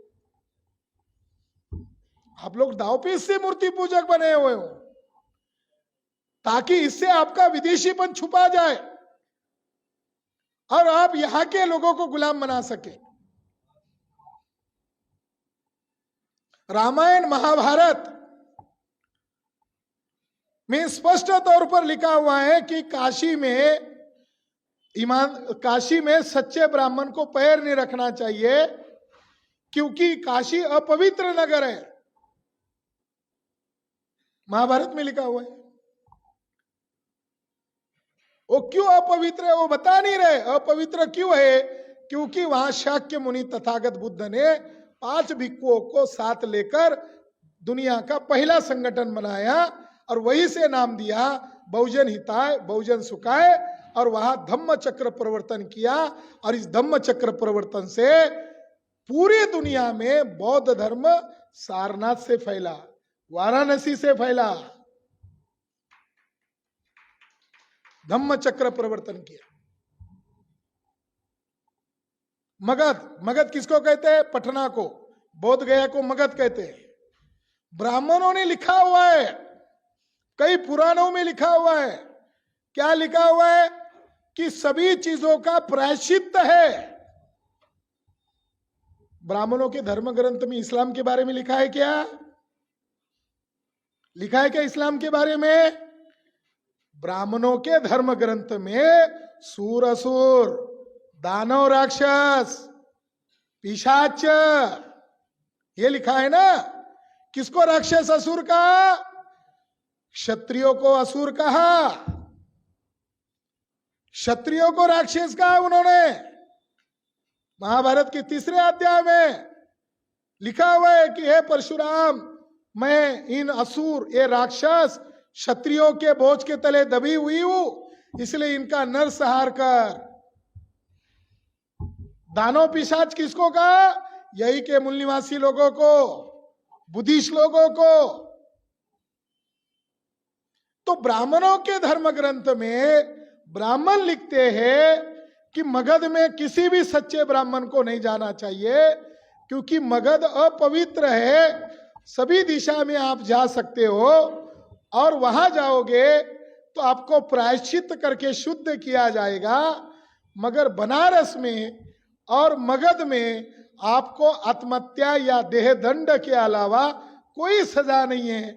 मगध में ऐसा क्या हुआ जहां ब्राह्मण को जाने के लिए पाबंदी थी, और वाराणसी में ऐसा क्या हुआ जहां ब्राह्मण को देह दंड के अलावा कोई प्रायश्चित नहीं है। या धम्मचक्र परिवर्तन किया और मगध में बुद्धा को ज्ञान प्राप्ति हुआ। उस ज्ञान प्राप्ति स्थल को ब्राह्मण ने क्या घोषित किया? ये विष्णु का श्राद्ध स्थल है। और इधर बनारस में क्या कर दिया? मरने के बाद पिंडदान करने यहां आओ। कितने जंगली लोग हैं। जहां बुद्ध को ज्ञान प्राप्ति हुआ उसके बारे में ब्राह्मणों ने घृणा फैलाने के लिए क्या बोला? पिंड छोड़ो। एक कहावत है, किसी बदमाश से आपको अगर बचना है तो मैंने इससे पिंड छुड़ा लिया। एक कहावत है, किसी बदमाश से आप बच गए तो आप उससे ऐसा नहीं कहते हो मैं उससे बच गया, आप क्या कहते हो? मैंने इससे अपना पिंड छुड़ा लिया। यानी जो ज्ञान की नगरी थी उसके बारे में ब्राह्मणों ने क्या कहा? या पिंड दो। जो बुद्धा के फुटप्रिंट थे उसको कहा विष्णु पद है। तो बुद्धा का चक्र था, ये कृष्ण का चक्र बता दिया। तो भारत की प्रजा धार्मिक है, मगर मूल धार्मिक है वो बौद्ध धर्मीय धार्मिक है। मगर ब्राह्मणों ने क्या किया? बौद्धों के ही प्रतीकों को चुराया, बौद्धों के ही कथाओं को चुराया, उसका ब्राह्मणीकरण किया और ब्राह्मणीकरण करके प्रस्तुत किया। इसके बावजूद ब्राह्मण धर्म ग्रंथ में पाप का है। एक ब्रह्मांड पुराण है। ये बातें ऑल इंडिया में लागू होती है। 1895 में बोध गया का केस चल रहा था कि वो किसकी है, बौद्धों की है या ब्राह्मणों की है। तो बोध गया के केस मामले में मैकफरसन नामक जज ने ब्रह्मांड पुराण का दाखिला देकर कहा यह बौद्ध स्थल है और कोई भी बौद्ध स्थल आपका नहीं हो सकता, क्योंकि ब्रह्मांड पुराण में ब्राह्मण ने लिखा हुआ है। क्या लिखा हुआ है? कोई भी ब्राह्मण किसी भी विहार में या किसी भी बौद्ध मंदिर में एक तो जा नहीं सकता, गलती से भी अगर वहां गया तो उसको बुद्ध का चेहरा देखना नहीं चाहिए। अगर बुद्ध का चेहरा या बुद्ध के शरीर का यानी मूर्ति का कोई भी अंग देख लिया तो ब्राह्मण को देह दंड के अलावा कोई दंड नहीं है। सभी प्रायश्चित में से बुद्ध का केवल चेहरा देखने से ब्राह्मण को देह दंड है। अगर आर्कोलॉजिकल आधार पर ये जितनी चीजें ये विवाद की चीजें खड़ा कर रहे हैं, आर्कोलॉजिकल आधार पर वो बौद्ध विहार है, आर्कोलॉजिकल आधार पर। और ब्राह्मण धर्म ग्रंथ के अनुसार ब्राह्मण को वहां जाना नहीं चाहिए। ये बातें हम कोर्ट में पेश नहीं कर सकते, कर सकते मगर जज कोविंद, जज रंजन गोगोई जैसा जज ब्लैकमेल हो सकता है, तो हमें जुडिशरी से केवल न्याय मिल सकता है क्या? हमें अपने लोगों के दिमाग में ये बातें घुसानी पड़ेगी कि नहीं पड़ेगी? तो ये चर्चा करने के पीछे मकसद है ताकि हमारे लोगों को सूझबूझ पैदा हो जाए। हम मुसलमानों के बीच में जाते थे तो मुसलमानों को हम जोर जोर से चिल्लाकर बोलते थे, हे मुसलमानों आप हमें हिंदू मत कहो और देश को हिंदुस्तान मत कहो, हम मजलूम हैं। तालियां बजाते थे। मीटिंग होने के बाद वही मुसलमान बोलते थे, खराज साहब आप बोलते, मेश्राम साहब बोलते हमें हिंदू मत कहो। मान लो हम मान लेते कि आप हिंदू नहीं है, फिर आपको आपका धर्म कौन सा है? फिर हम आपको किस नाम से जाने? चलो आप हिंदू नहीं हो ना, हमें भी इच्छा है कि आपका कोई ना कोई नाम होना चाहिए, कोई ना कोई धर्म होना चाहिए। तो हमने कहा हमारी खोजबीन जारी है, हम कौन से धर्म के लोग हैं। और उसका ऐलान करने के लिए काशी मथुरा में, वाराणसी में ऐलान करने वाले थे कि हमारे SC ST OBC nomadic tribe लोगों का मूल धर्म बौद्ध धर्म है। हम शासक नस्ल के लोग हैं, गुलाम वंश के लोग नहीं, हम शासक नस्ल के लोग हैं। उत्तर प्रदेश में चमार है कि नहीं? चमार शब्द कहां से आया? चमार तो अछूत है। इतिहासकार ये मानते हैं कि चमार शब्द चिवर शब्द से आया हुआ है, जो भिक्षु पहनते थे। देश भर के अछूतों को क्या कहा जाता है? देश भर के बैकवर्ड कास्ट को ब्राह्मण हिंदू कहते हैं, मगर देश भर के अछूतों को ब्राह्मण क्या कहते हैं? या अन्य जाति के लोग क्या कहते हैं? धेड़। क्या कहते हैं? उत्तर प्रदेश में धेड़ी कहते हैं ना। क्या कहते हैं? चमारों को, अनटचेबल लोगों को। अछूतों को क्या कहते हैं? अछूतों के लिए देश भर में एक प्रसिद्ध शब्द है, और वो शब्द है धेड़। धेड़ शब्द अरबी भाषा का नहीं है, हिंदू शब्द अरबी भाषा का है। धेड़ शब्द मुस्लिम लोगों की भाषा का नहीं है, मुस्लिम जबान की भाषा का धेड़ शब्द नहीं है, जबकि मुसलमान भी अछूत लोगों को धेड़ी कहते थे, क्योंकि प्रचलन में आ गया। और ये हमारे डॉक्टर अनिल कुमार माने जी ने मुझे याद दिलाया, इनके लिए मैं थैंक्स करता हूं। महाराष्ट्र में शाहू महाराज कुर्मी जाति के थे, पटेल, शिवाजी महाराज के वंशज। तो ब्राह्मण उनका अपमान करने के लिए बोलते ये पटेलों का राजा नहीं है, ये धेड़ों का राजा है। 1818 में पेशवा ब्राह्मण हार गया, आपके पुरखों ने उसको हराया। हारने के बाद ब्रिटिश लोगों की राज आ गया। ब्रिटिश लोग शिकार के नाम पर पर्वतों पर जाते थे और पर्वतों की खुदाई, पर्वतों के अंदर घुसकर देखते थे। 1818 में महाराष्ट्र के अंदर एलोरा और अजंता गुफा की खोजबीन हुई। एलोरा गुफा पर बाद में यही जिसका मैंने आपका जिक्र किया,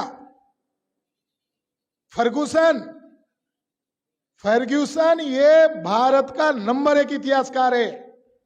ये किताबें नहीं लिखा, ये जगह जगह गया, उसका स्टडी किया और स्टडी करके रिपोर्ट बनाए और रिपोर्ट वो सबमिट कर दिए। ब्राह्मण क्यों हमारे सामने हमसे बहस क्यों नहीं करना चाहते? हमारे कार्यक्रम की परमिशन क्यों नहीं रद्द करे? हमको बोलने दो। बोलने के बाद आपको आपत्ति लग रही है, हमारे ऊपर FIR करो और हमको जेल में डालो। क्यों नहीं ऐसा करता ब्राह्मण? हमको क्यों बोलने के लिए रोक लगा रहा है? ये बोलने के लिए रोक लगाए, इसीलिए मैंने इनको कहा कोई हैंडबिल मत निकालो, ये हमारे लोगों के पहले दिमाग में घुसने दो। ज्यादा क्राउड की हमें जरूरत नहीं है, 1000-2000 लोग इकट्ठा हो जाए, उसके बाद हम लोग खुले मैदान में 2 लाख लोगों का सम्मेलन करेंगे जनवरी फरवरी में, क्योंकि वो चुप बैठने वाले नहीं ना। 1818 में उस गुफा की खोज की गई और उसमें गुफा नंबर 1 से 9 तक गुफा को कहते थे धेड़वाड़ा, वो रिपोर्ट में लिखा है। गुफा नंबर 1 से 9 तक को यहाँ के स्थानिक लोग, वो रिपोर्ट में लिखता है, यहाँ के स्थानिक लोग एलोरा की गुफा नंबर 1 से 9 को क्या कहते हैं? धेड़वाड़ा कहते हैं। और बची हुई 4-5 जो गुफाएं है वो 2 मंजिला 3 मंजिला है, और दूर से देखने के बाद लगता है कि वो किसी सुतार ने काम किया है, उसको कहते सुतारवाड़ा। लकड़ी का काम होता है वैसा उसको दिखाई देता है दूर से, इसलिए उसको कहते हैं सुतारवाड़ा। और 1 से 9 नंबर की गुफा को वहां के स्थानिक लोग क्या कहते हैं? धेड़वाड़ा। उसमें फर्ग्यूसन ने कहा धेड़ शब्द भारतीय भाषा का शब्द है, मुस्लिम भाषा का शब्द नहीं है, पर्शियन भाषा का शब्द नहीं है। धेड़ शब्द पाली भाषा का मूल शब्द जो था उसका वर्तमान में बिगड़ा हुआ रूप है। मूल पाली शब्द था थेर।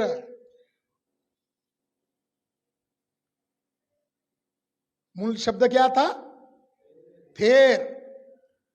इसलिए बुद्ध के शिष्य को या बुद्ध के जाने के बाद उनके शिष्य को थेरवादी कहते थे, जिसको हीनयान बोलते हैं।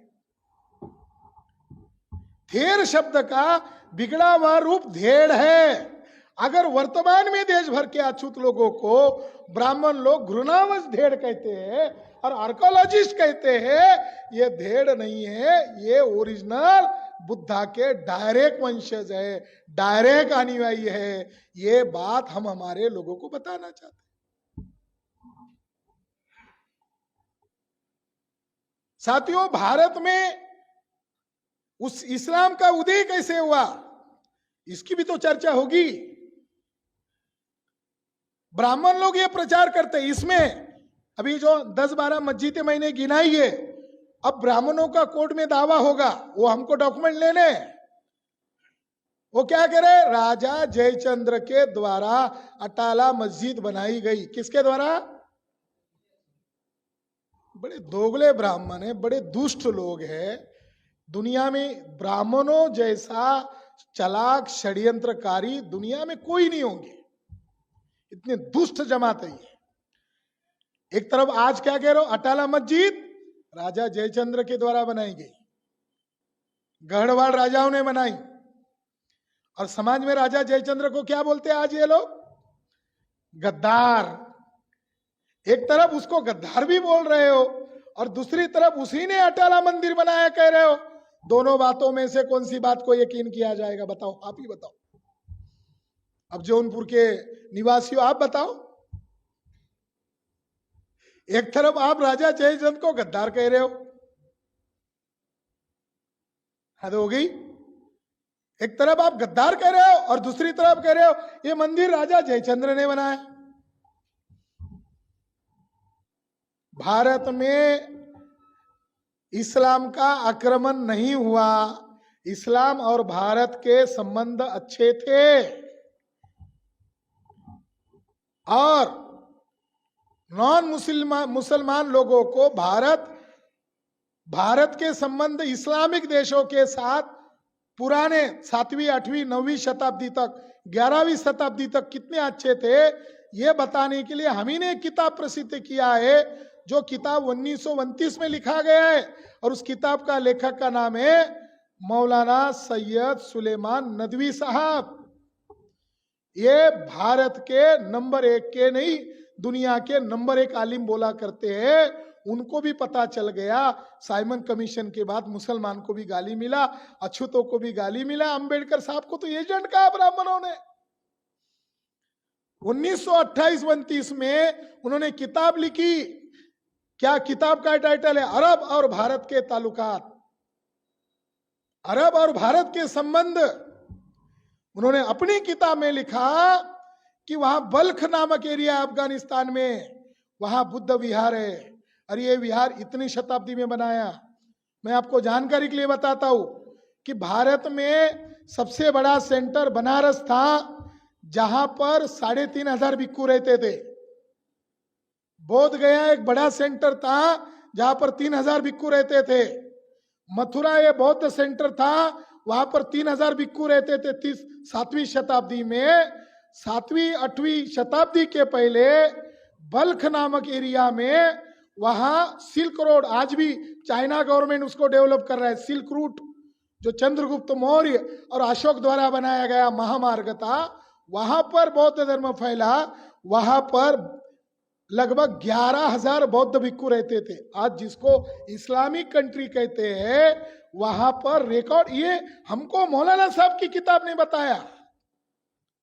हम तो इधर ही देख रहे, जम्मू कश्मीर से लेकर कन्याकुमारी श्रीलंका तक देख रहे, हम उधर देख ही नहीं रहे। प्राचीन भारत अफगानिस्तान से लेकर बांग्लादेश तक था। ये विदेशी ब्राह्मण भारत में आए और भारत के 11 बार टुकड़े किए। आज फिर वो टुकड़े करने की तैयारी कर रहे हैं, और टुकड़ा करने की तैयारी है। हिंदू मुसलमान की चर्चा करो, फसाद पैदा करो, जिससे लोगों में नफरत पैदा हो जाएगी और लोगों को इमोशनल किया जाएगा, उनकी अज्ञानता का फायदा किया जाएगा, और अज्ञानता का फायदा करके फिर भारत को टुकड़े किया जाए। हमें भी इसलिए इस विषय में नाक खुपसाना पड़ रहा है। इसका रिजल्ट क्या आएगा हमें मालूम है। तो दुनिया के स्कॉलर लोग एक सवाल खड़ा करते हैं, ये बात मैं इस मौके पर बता रहा हूं ताकि हमारे लोगों को कंफ्यूजन न रहे।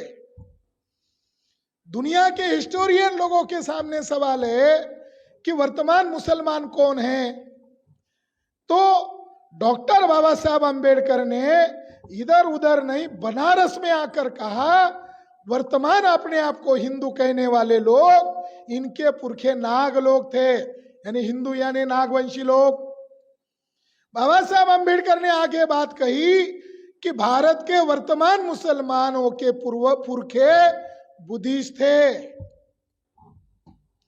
और तीसरी बात, बनारस में बीएचयू के सामने भाषण में कहा कि ब्राह्मण लोग विदेशी थे। ये तीन बड़ी बात उन्होंने बीएचयू के सामने कही। और उनकी सभा का आयोजन कोई वर्मा थे, उन्होंने किया था।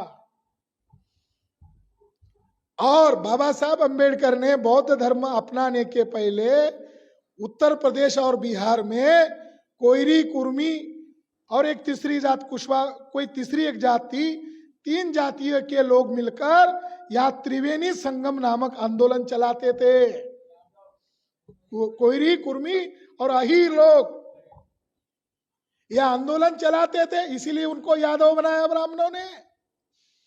यह आंदोलन बुद्ध के साथ जोड़कर दिखा रहे थे, इसलिए उनको यादव बनाया ताकि कृष्ण का नाम दिखाकर इनका ब्राह्मणीकरण किया जाए। पहले वो यादव नहीं कहते थे, पहले वो अहीर कहते थे। त्रिवेणी संगम।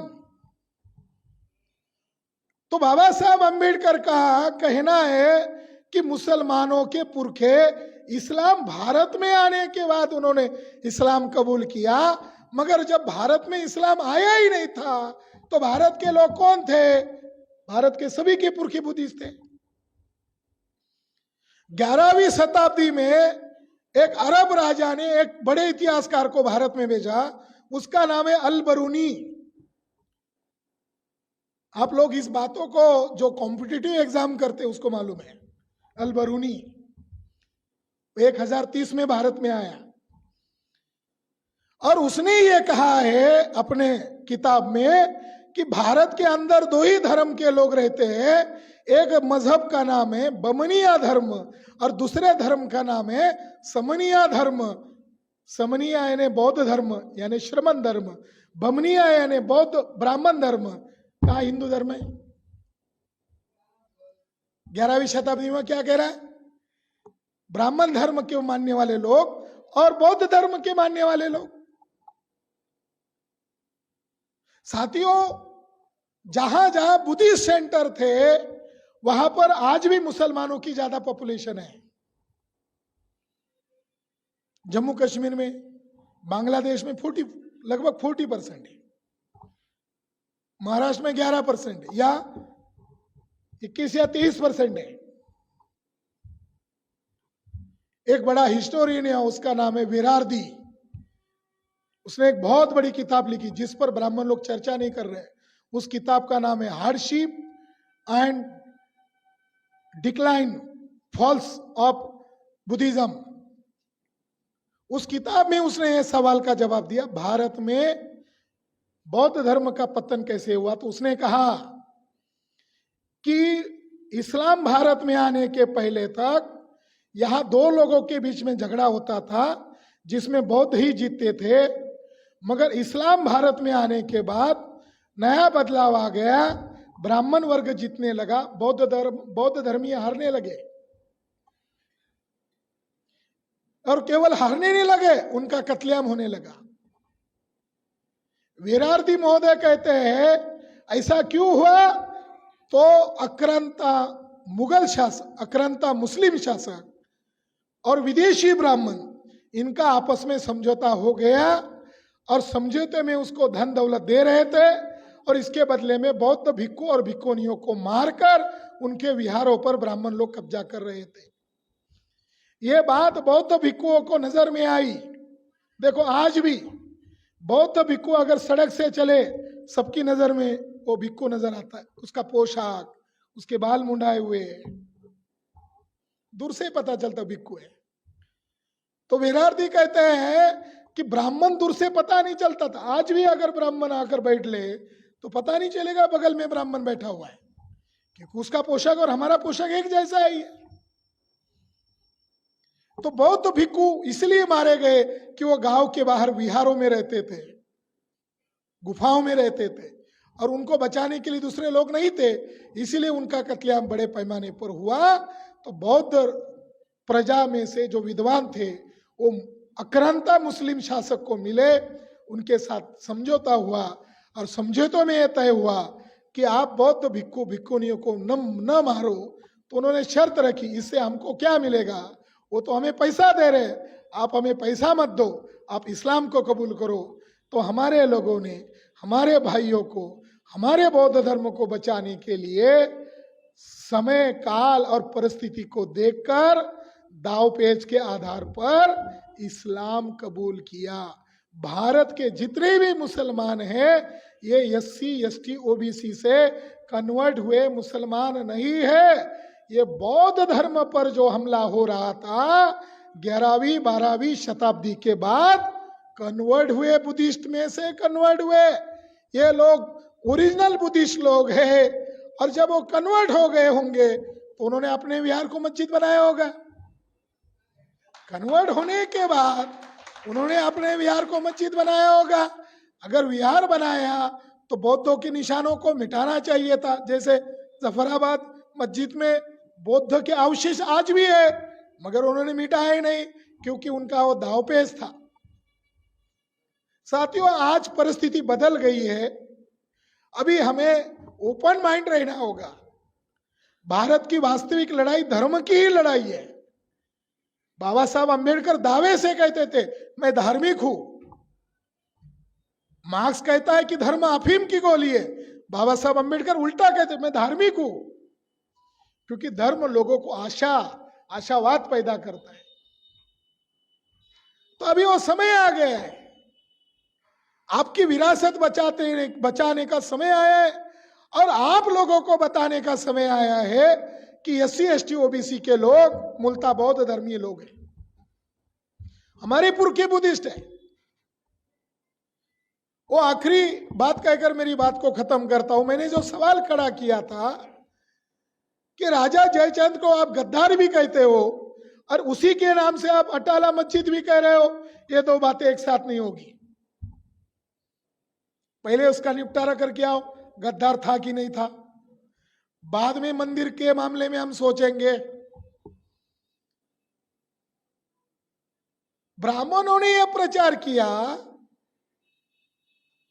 कि राजा जयचंद और राजा पृथ्वीराज चौहान ये आपस में रिश्तेदार थे, इसने इसकी लड़की को भगा ले गया, इससे दोनों का वैमनस्य हो गया।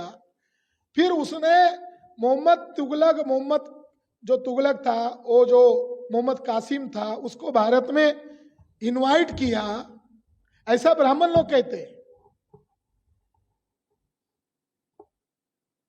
बड़ी आश्चर्य की बात है कि भविष्य पुराण में यह कथा है कि मोहम्मद जो राजा जयचंद्र है, ये जयचंद्र का जिक्र भविष्य पुराण में है। इसका मतलब है राजा जयचंद्र जब राजा था तब बाद में यह पुराण लिखा गया होगा। इतिहासकार कहते हैं 16वीं शताब्दी में यह पुराण लिखा गया।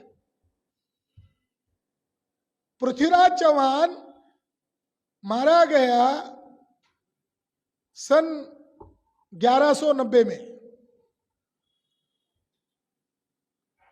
और एक साल बाद 1191 या 92 में राजा जयचंद मारा गया। अगर पृथ्वीराज चौहान गद्दार था, उसने भारत में मुसलमानों को बुलाया, आक्रांता लोगों को बुलाया, जिसने उसको बुलाया, जिसकी वजह से पृथ्वीराज चौहान मारा गया, इसके बख्शिश में राजा जयचंद बचना चाहिए था ना। अगर राजा जयचंद के कारण पृथ्वीराज चौहान मारा गया है, राजा जयचंद के गद्दारी के कारण अगर पृथ्वीराज चौहान मारा गया है, तो बख्शिश के तौर पर राजा जयचंद को बख्शना चाहिए था, मारना नहीं चाहिए था। पृथ्वीराज चौहान ये बौद्ध राजा था। 11 वर्ष की आयु में वो उसके पिता ने उसको राजा बनाया, और उसका पिता जो थे उसको राजा बनाकर बाल मुंडवाकर भिक्खु बनकर गृह त्याग किया था। राजा पृथ्वीराज चौहान भी बौद्ध राजा था और राजा जयचंद्र गढ़वाल भी बौद्ध राजा था। ब्राह्मण लोगों को ये इतिहास मालूम है कि गढ़वाल लोग कौन है, बौद्ध राजा है। और गढ़वाल लोगों ने जौनपुर बसाया, जौनपुर में इनका शासन था, वाराणसी में शासन था। राजा जयचंद्र की दादी जिसका नाम कुमार देवी गढ़वाल, ये गोविंद चंद्र गढ़वाल की पत्नी थी, यानी राजा जयचंद्र की दादी थी। और उसने जो ये ब्राह्मण और आक्रांता लोगों ने मिलकर जो सारनाथ में धम्मेक स्तूप को तोड़ा था, बौद्ध विहारों को जलाया था, तो 11वीं शताब्दी में इसी रानी ने वहां जाकर 9 मंजिला बौद्ध विहार बनाया। वो भिक्खु और भिक्खुनी के लिए बनाया और वहां 26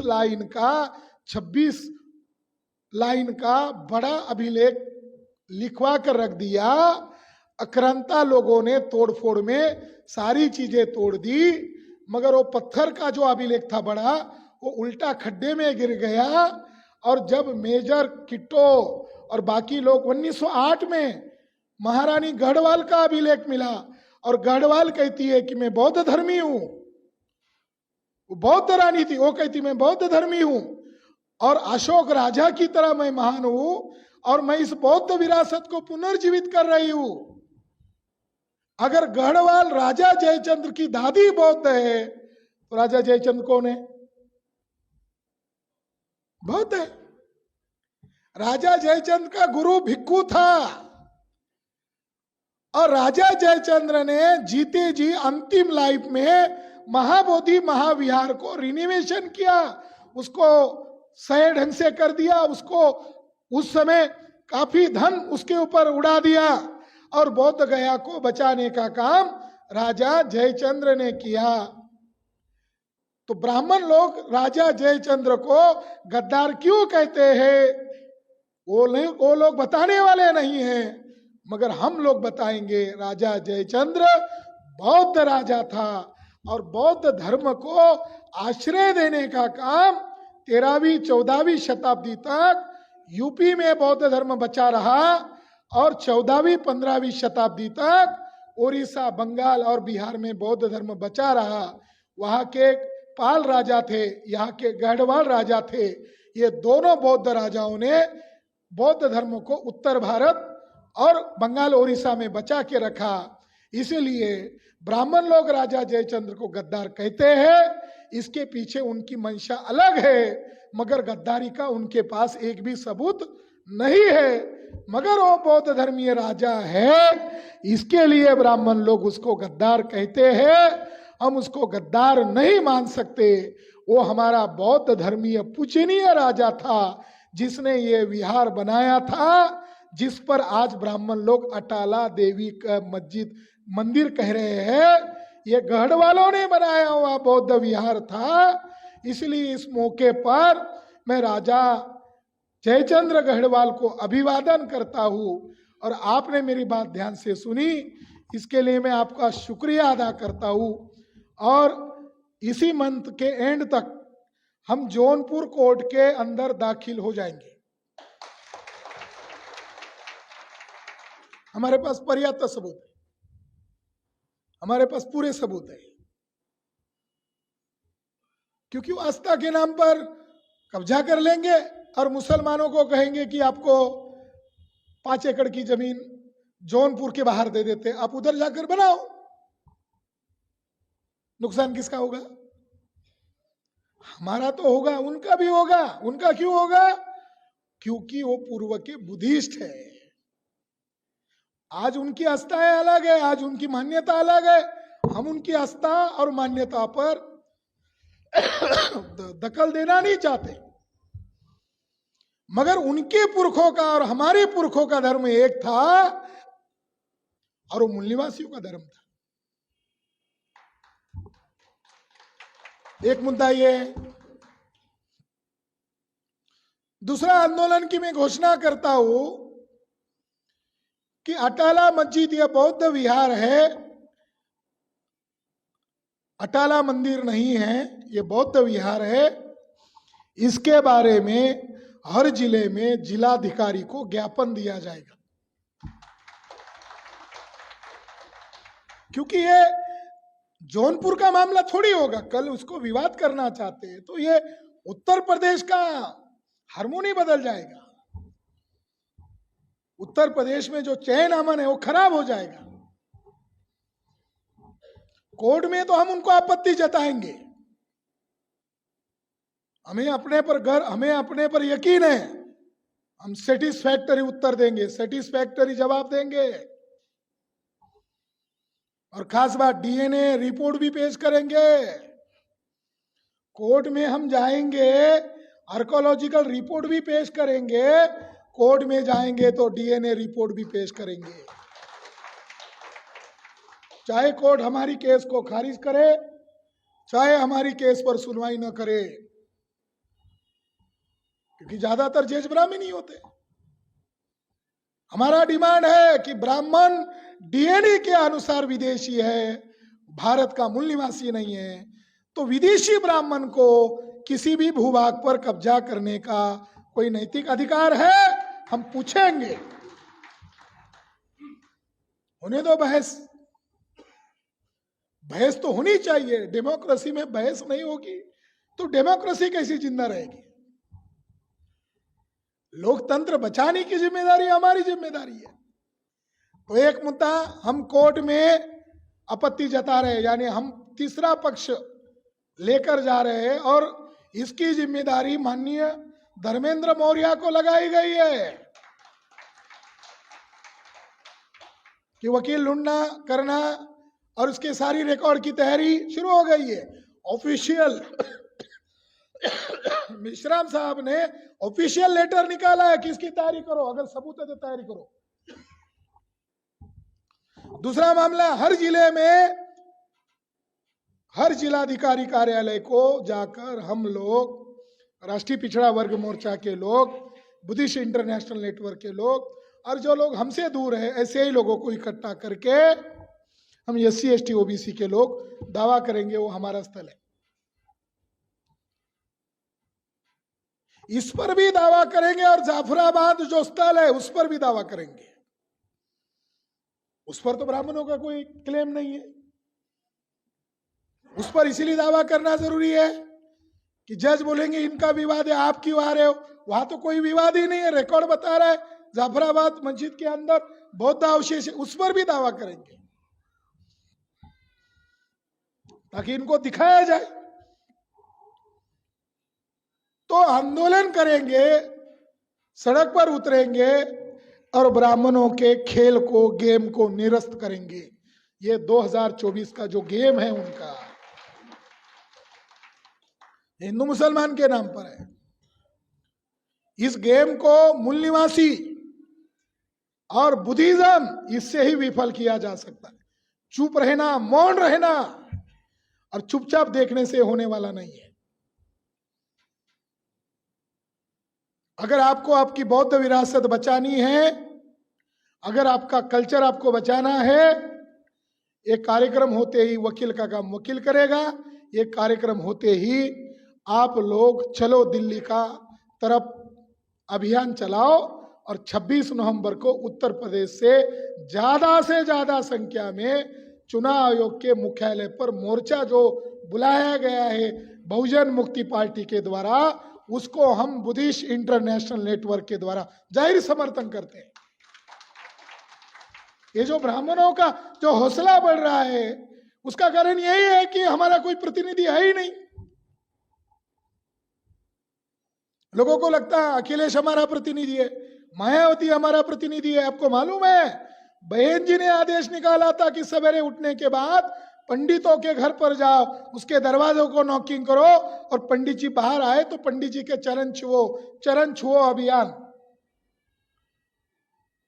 अरे वो लोग कैसे लड़ाई लड़ेंगे? हम लोग लड़ाई लड़ रहे हैं।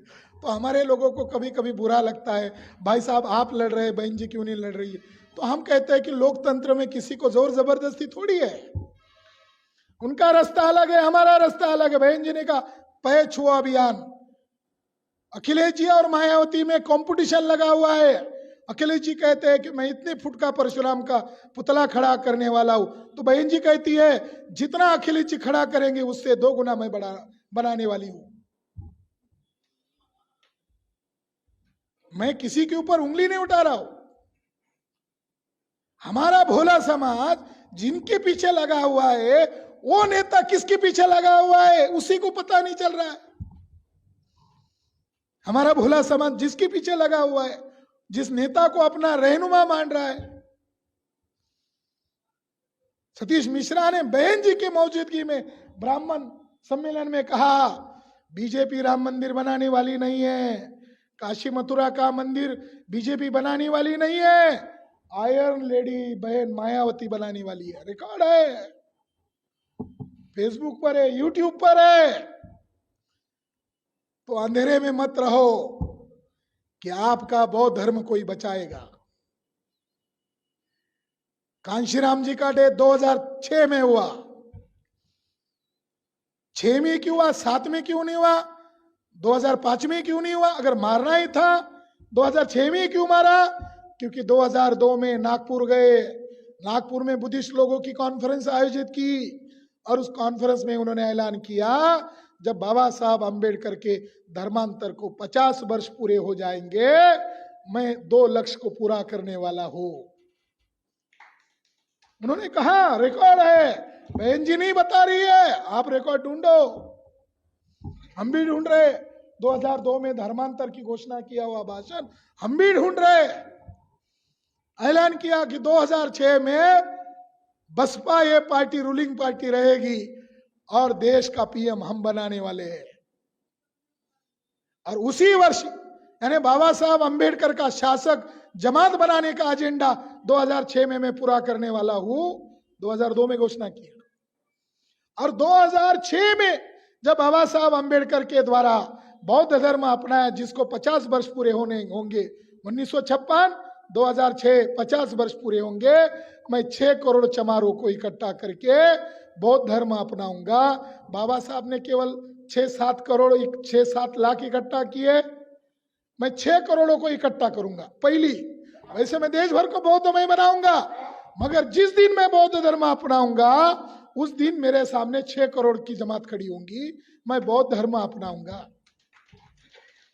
इस अर्थ में हमारे महापुरुष कांशीराम जी, सच को सच कहना पड़ेगा, झूठ को झूठ कहना पड़ेगा। तो समाज में जो तब्दीली आएगी वो सिद्धांत और उसूलों के आधार पर आएगी, संगठन के आधार पर आएगी, संगठित संघर्ष के आधार पर आएगी। इसके लिए आप लोगों को तत्पर रहना है। और 26 तारीख को चलो दिल्ली का नारा लगाकर आज ही से तैयारी करनी है। ये आप लोग करेंगे, इसी आशा और विश्वास के साथ मैं मेरी वाणी पर विराम देता हूं। मैं बीमार हूं।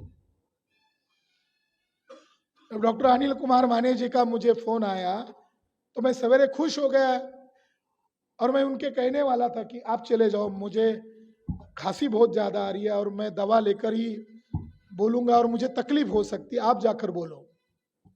फिर दूसरे साथी को मैंने कहा मैं नहीं आने वाला हूं। तो उन्होंने कहा सर वो तो सबूत तो आपके पास ही है, अब वो अचानक कैसे बोलेंगे, उनको खड़ा तो कर देंगे मगर उनका कोई होमवर्क नहीं, आप ही आओ। तो हमारे लिए समस्या बहुत है मगर हम ये लड़ाई लड़ेंगे। धन्यवाद।